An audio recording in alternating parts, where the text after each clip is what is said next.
সাথে এমন সব কাণ্ড কারখানা করে থাকে যা সাধারণ মানুষের চিন্তা শক্তির বাইরে। আপনি যদি মনে করেন আপনি চীনের সব আজব কাণ্ড দেখে ফেলেছেন, তবে আপনি ভুল ভাবছেন। আমরা যে তেলাপোকা দেখলে ঘৃণা করি বা ভয় পাই, চীন সেই তেলাপোকাকেই খামারে চাষ করছে। চীন কিভাবে বিশাল বিশাল ইন্ডাস্ট্রিতে কোটি কোটি তেলাপোকা চাষ করে, আজকের ভিডিওতে আমরা সেটাই দেখাবো।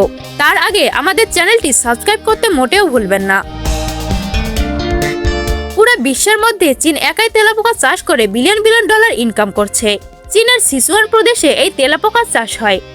তেলাপোকা চাষের প্রথম ধাপ হলো সঠিক জায়গা নির্বাচন। তেলাপোকা কোনোভাবে ঠান্ডা পরিবেশে টিকতে পারে না, তাই খামারের ভেতরে তাপমাত্রা সবসময় 25 থেকে 35 ডিগ্রি সেলসিয়াসের মধ্যে রাখা হয়।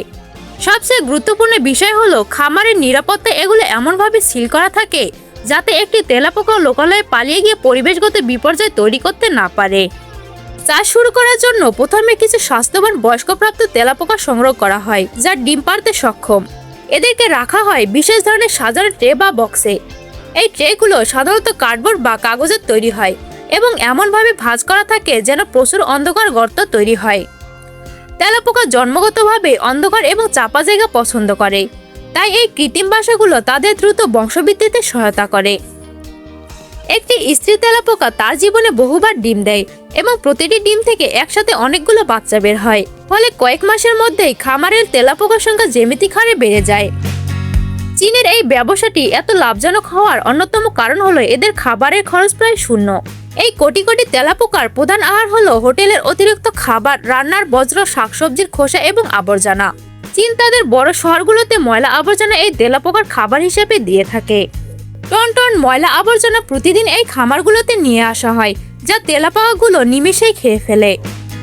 যখন তেলাপোকাগুলো নির্দিষ্ট আকার লাভ করে, তখন আধুনিক প্রযুক্তির সাহায্যে এদের সংগ্রহ করা হয়। কখনো কখনো খামারের তাপমাত্রা কমিয়ে এদের গতিহীন করে ফেলা হয়, অথবা ভ্যাকুয়াম ক্লিনারের মতো শক্তিশালী মেশিন দিয়ে এদের টেনে আনা হয়। এরপর এদের পাঠানো হয় অত্যাধুনিক প্রসেসিং ইউনিটে। সেখানে প্রথমে এদের শরীর থেকে সকল জীবাণু ও ময়লা পরিষ্কার করা হয়। এরপর বিশাল সব ড্রায়ারে দিয়ে এদের শুকানো হয়, যাতে অনেকদিন সংগ্রহ করা যায়। শুকানোর পর এই তেলাপোকাগুলোকে পিষে মিহি পাউডার তৈরি করা হয়, যা পরবর্তীতে বিভিন্ন ইন্ডাস্ট্রিতে কাঁচামাল হিসেবে ব্যবহৃত হয়। এখন আপনার মনে প্রশ্ন আসতে পারে, এই কোটি কোটি তেলাপোকা দিয়ে চীন আসলে কি করে?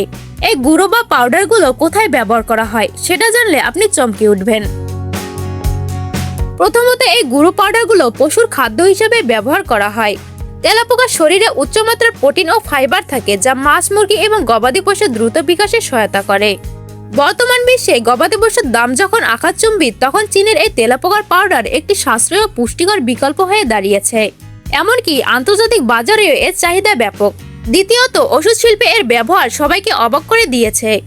চীনের ঐতিহ্যবাহী চিকিৎসায় তেলাপোকার নির্যাসের ব্যবহার বহু পুরাতন। বর্তমানে বড় বড় ফ্যাক্টরিতে তেলাপোকার দেহ থেকে বিশেষ এক ধরনের তরল বের করা হয়। বৈজ্ঞানিক গবেষণায় দেখা গেছে এই তেল মানুষের শরীরের অভ্যন্তরীণ ক্ষত সারাতে, পাকস্থলীর আলসার এবং গ্যাস্ট্রিকের সমস্যায় অত্যন্ত কার্যকর। শুধু তাই নয়, আধুনিক রূপচর্চায় বিভিন্ন ধরনের স্কিন কেয়ার লোশনেও এর ব্যবহার বাড়ছে। পরিশেষে বলা যায়, চীন তাদের মেধা ও ব্যবসায়িক বুদ্ধিকে কাজে লাগিয়ে একটি তুচ্ছ পতঙ্গে সোনার খনিতে পরিণত করছে। এই তেলাপোকাকে আমরা বাড়ির উপদ্রব মনে করি। যে তেলাপোকাকে আমরা বাড়ির উপদ্রব মনে করি, সেই তেলাপোকায় আজ চীনের অর্থনৈতিক চাকাকে সচল রাখতে সাহায্য করছে।